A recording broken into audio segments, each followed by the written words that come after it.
ABD özellikle İsrail ile yaptığı görüşmelerde Beyrut'u vurma, şehir merkezlerinde sivil altyapıları vurma Doğru. diye baskıda bulunduğu yönünde.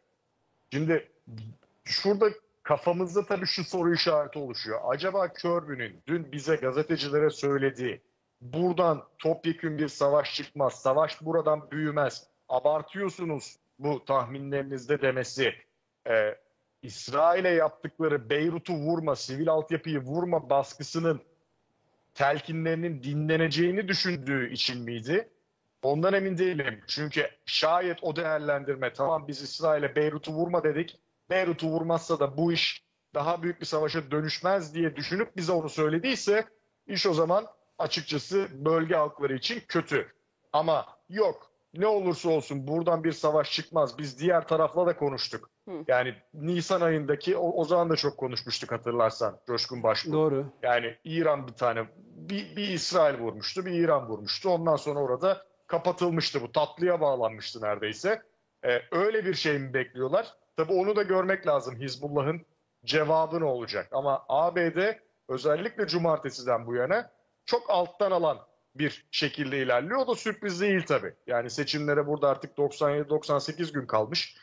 Tabii ki de Biden yönetimi buradan bölgesel savaşın çıkmasını ne bugün ister ne de bu zamana kadar 9 aydır istedi. Onun da tabii örnekleri var mesela. Benim en çok tamam artık buradan herhalde bir bölgesel savaş çıkar dediğim olay Ocak ayının sonunda ABD'nin 3 askerinin öldürülmesiydi. Hemen hatırlayalım. Doğru. O zaman bile ABD'nin tek cevabı Irak'ta bazı hava saldırıları yapmak olmuştu Irak ve Suriye'de. Irak ve Suriye'de bütün üsleri vuruldu, askerleri yaralandı düzinelerce. Yine sadece birkaç tek seferlik hava saldırılarında bulundu.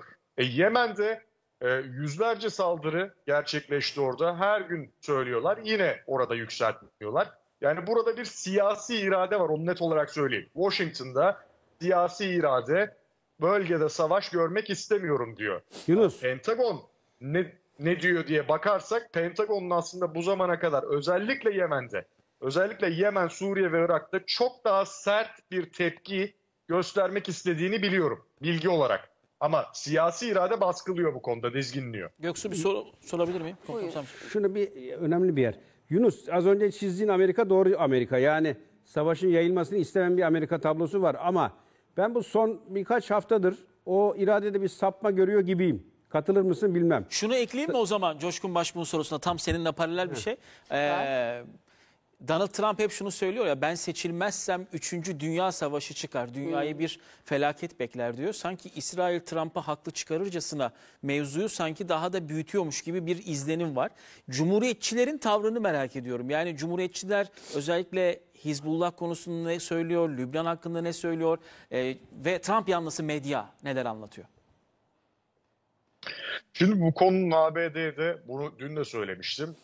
Sürekli bir numaralı gündem olmadığını net olarak söylemek lazım. Bir. İkincisi Trump ben gelmezsem savaş çıkacak diyor ama Trump geldiğinde de İsrail'in her türlü savaşını destekleyeceğini söylüyor. Şimdi bu ikisi birbiriyle taban tabana zıt şeyler. Evet. Çünkü daha 2 gün önce ben İsrail'in terörle savaşını destekleyeceğim diyor. Ve Netanyahu'ya bir destek attı Cuma günü Florida'da. O Netanyahu çarşamba günü kastım oydu konuşmasının zaten. çok büyük bir çoğunluğunu, evet çok büyük bir çoğunluğunu konuşmasının İran'a ve İran'ın vekil güçlerine ayırdı. Yani Trump burada bilinçli ya da bilinçli olmadan onun kararını ben vermeyeyim. Netanyahu'nun şu an hani nasıl diyelim bütün istediklerini yapacak bir başkan rolünde. Yani bir kukla başkan rolünde takılmaya niyetli olduğunu kendi söylüyor. Ben söylemiyorum. Diyor ki ben bütün savaşlarını destekleyeceğim terörle. Netanyahu için terörün oluştuğu, geliştiği, yayıldığı yer ise İran ve İran destekli milisler. Ondan dolayı Netanyahu'nun bilmiyoruz artık cumartesi günü o saldırıyı Netanyahu mu yaptırdı yoksa gerçekten bir saldırı mıydı? Ama Netanyahu'nun dürzileri ne kadar önemsediği, oradaki halkı ne kadar önemsediği ciddi şüpheli.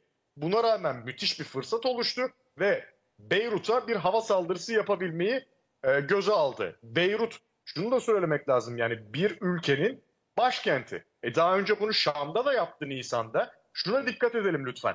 Lütfen buna çok dikkat etmek lazım. Hem bu saldırıda hem de Nisan'da Netanyahu'nun kredisini arttırdığı hem kendi tabanını bir araya getirdiği hem halkın muhalefetini kestiği şeyin arka planında yine İran yatıyor. Yani İran düşmanlığı, İran kartı yine çekildi. Her 3 ayda bir çekiyor bunu Netanyahu. Doğru. Ve Amerika'dan da desteğini alıyor. Bu noktada buraya dikkat etmek lazım. Geçer akçe İran. Bir başkan adayı ABD'de kesinlikle bütün bu savaşlara destek vereceğini söylüyor. Kim bu? Nasıl Trump olabilir? Hangi savaşlara karşıydı? Ama öyle değil. Bu konuda ben Bambaşka. tam arkandayım diyor. Yunus, şimdi hani o savrulan akıl dedik ya, Lübnan'ı işte destekleyeceğini açıktan söyledi.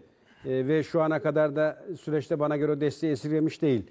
Az önce kritik bir vurgu yaptık. Dedik ki Beyrut'u vurma. Şimdi bu Netanyahu'nun kontrolden çıktığı bir süreci mi gösterir? Ki Amerika'nın buna tepkisi ne olur? Mesela az önce bir kritik bir cümle kurdun. Hani biz bunları konuşuyoruz ama bu konuların hiçbir Amerika'da gündem veya manşet değil dedin. Bu olayda da mı gene Amerika uzaktan bakıyor veya Amerikan kamuoyu veya medyası, yani bir ülke vuruluyor, başkenti vuruluyor ve yani bölgesel bir savaştan bahsediliyor. Bunu gene görmezden mi geliyorlar? Bir, ikincisi hani Hizbullah'ın yapmadım dediği bir saldırıya Amerikan kamuoyu ne yönden yaklaşıyor? Hizbullah mı yaptı diyor, yoksa Netanyahu bunu bir saldırıya genişletmek için tezgah olarak kullandı mı diyor? Şimdi burada ikisini ayırmak lazım. Hatta üçünü ayırmak lazım. Hükümetin, yani Biden yönetiminin tepkisi, medyanın tepkisi, kamuoyunun tepkisi. Kamuoyu Doğru. şu an tamamen seçime odaklanmış durumda. Medya da aynı şekilde.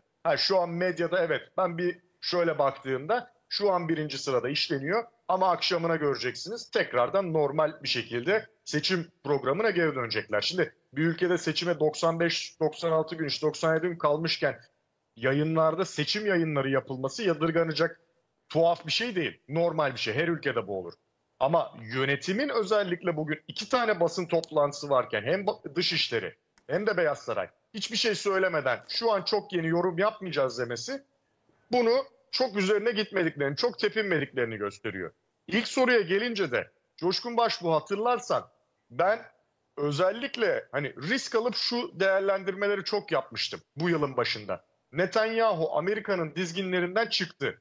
Başına buyruk işler yapıyor diye. Çünkü Doğru. o zaman eleştiriler şu yöndeydi bu söylemlere. Olur mu öyle şey? Her şeyi birlikte yapıyorlar, her şeye birlikte karar veriyorlar. Ben öyle görmüyordum Washington'dan. Doğru. Bunun da doğru olduğu şimdilerde ortaya çıktı. Herkes diyor artık. Netanyahu zaten aylardır bu politikasını gütüyor. ABD'nin başka bir çıkarı var. ABD daha geniş bakarken Netanyahu biraz da kendi çıkarları çerçevesinde bakıyor. ABD, ya İsrail'in âli menfaatlerine göre senin bu savaşı bitirip Arap dostlarınla bir ittifak oluşturman lazım. Bizim seni bölgeye entegre etmemiz lazım. Gel şu savaşı bitir, ondan sonra Gazze'nin nasıl inşa edileceğini biz karar verelim derken Netanyahu asla bitirmiyor çünkü onun umurunda değil. İsrail'in çıkarı vesaire umurunda değil. Gazze'nin geleceği umurunda değil. Diyor ki benim şu an bu hükümetimi sürdürebiliyor olmam lazım. Hükümetin sürmesi için de kanın akmaya devam etmesi lazım. Yani bir İran tehdidi lazım. Gidiyor Şam'da İran'ı vuruyor. İşte bir Dürzilerin halı sahasına roket düşüyor. Ondan sonra gidip Beyrut'u vuruyor. Bir bakalım bu noktada İsrail yüzünden ABD ve İsrail kaç tane ülke bombalamış 7 Ekim'den bu yana. Filistin, Yemen, Suriye, Irak, şimdi Lübnan. Yani 5 tane ülke bombalamış Orta Doğu'da. Sadece Ekim'den bu yana. Bu çok Ama- ciddi bir şey aslında. Yani bunu da öngörmek lazım.